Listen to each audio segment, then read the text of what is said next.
How's it going? I'm Mike Rowe, host of a TV show called Dirty Jobs. Who cares, right?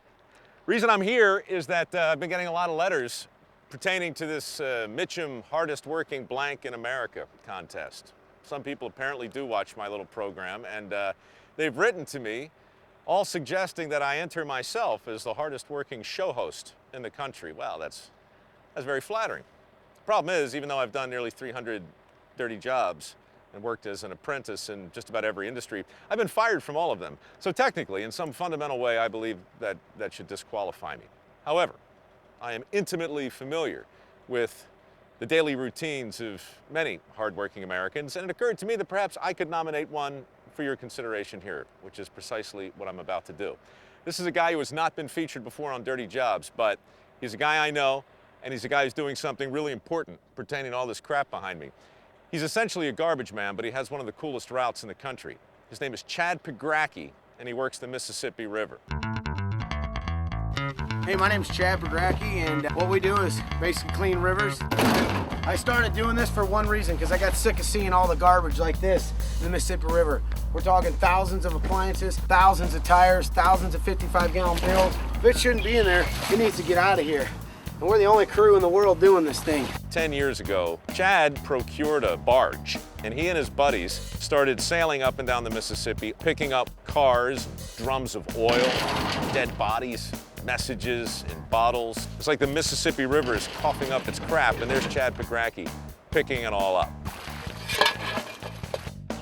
We've removed over 6 million pounds of garbage since we started.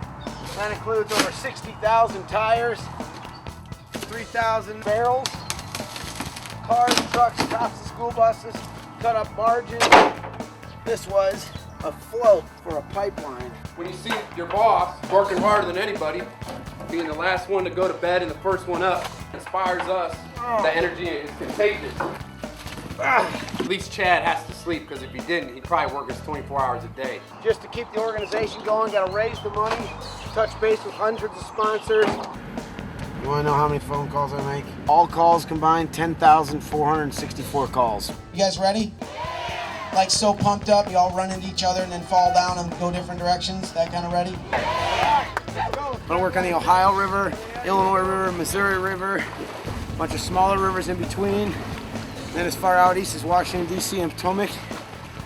Sorry, I'm out of breath. Teamwork. I think last year we did 62 cleanups, and over 60 different cities are getting all of the volunteers to show up and have a safe, good cleanup.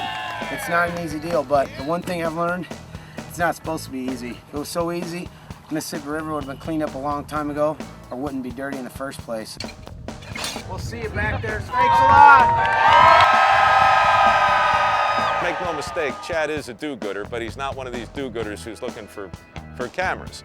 He's been cleaning up the Mississippi for over 10 years now. He's going to be doing it years from now. So, there it is. That's Chad Pregracke. He works his butt off. Chad Pregracke, he's the guy you want. Right? I don't say it's work, I say it's a way of life.